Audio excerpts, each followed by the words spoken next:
You know you've hit it big time when LOULOU Magazine comes to Winnipeg. We're here at Polo Park Mall. My very distinguished guest is Claude LaFramboise. He is the style editor. And first of all, Claude, welcome to Winnipeg. Well, thank you. I'm so glad to be here. Yeah. Oh, and okay, I have to ask the question, are we stylish? I am actually surprised. Not that I thought, no, but it's, I think when people are from Montreal to Toronto, Vancouver, they think that, you know, these are the three cities that makes it on the fashion scene. And I was actually walking around the mall yesterday, I was like, this could be Montreal or Toronto. People are very stylish in Winnipeg. Oh, well, thank you very much. Now, the reason why LOULOU Magazine is here.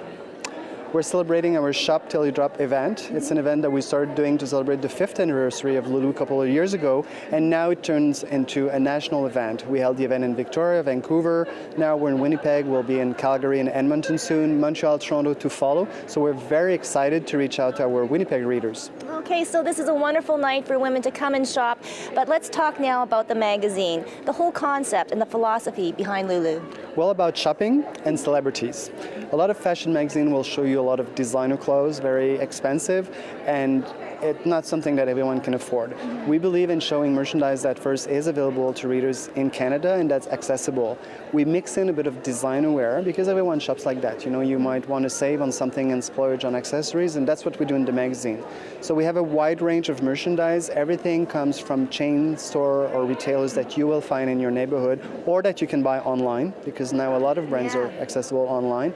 And we're very inspired by celebrities. So instead of being only inspired by the runways, we will look at what celebrities are wearing, and we know that most women now are really into celebrities' looks, and we translate those looks into trends that women can wear here in Canada.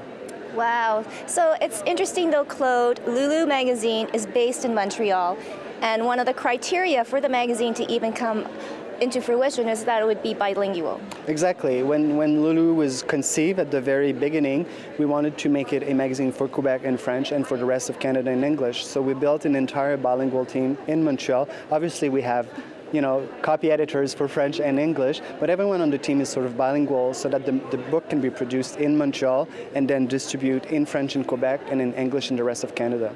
Fabulous. Okay, let's talk about you now. How did you get into this line of work? And what exactly is a style editor? Actually, I'm a stylist by trade, so I started actually in mall styling shows, and then that led to editorial work for various publications in Quebec, and I also contributed to Fashion Magazine when they launched their Montreal edition. I was also a beauty editor at one point, so I guess it's the sum of my experience that led me to this role at LOULOU Magazine, where I oversee some of the fashion shoot and some of the features that we do in the book. I work on a lot of special projects, so it's just a fancy title for a stylist. I know. What a fun job. And you actually pointed out to me that knowing men's fashion and women's fashion are two totally different things, where some of us think, well, isn't fashion for everybody and everything? Right. Actually, they work on very different schedule. The shows, the international runway shows for men, happen almost 1 year in advance as opposed to 6 months for ladies' wear. And in terms of trends, it's very different. The male fashion is much slower. You know, the changes are not as drastic. You know, in women's fashion, one season is the 60s and the following season is the 80s. With men's fashion, it's more into details and cuts and fabrics and all that. So it's two different businesses. Wow. And the best part of your job, Claude, is? To meet fabulous people all over Canada. I want your job. All right, so don't go away. We are going to come back with Claude. We're going to test him and see how good he is at being a style editor. He's picked out an outfit for me, and he doesn't know which one I've picked.